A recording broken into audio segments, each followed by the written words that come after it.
In order to create focus mode on iPhone 16e, we need to go to settings, then in the settings, scroll down to focus, choose it here, and then we can press this plus button in the top right corner to create our own focus mode, where we can go for custom, driving, fitness, gaming, mindfulness, or reading. So let's say we're gonna choose custom. Over here we can create a name for our custom focus mode. Then let's go next. Then we can press customize focus, and there we go. We can decide to allow or silence notifications from selected people. We can go for apps as well in order to choose apps which can send us notifications or silence these notifications from selected apps.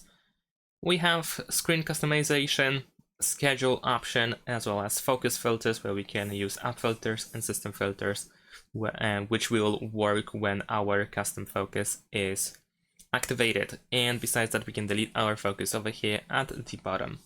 If you decide to turn on the focus, you can go to the control center. We can tap on focus in order to find all our focus modes over here, and we can tap on it in order to turn it on or off. We can tap on these three dots in order to turn it on for a selected period of time. Thanks for watching, leave a like and subscribe to my channel, and see you in my next videos. Bye!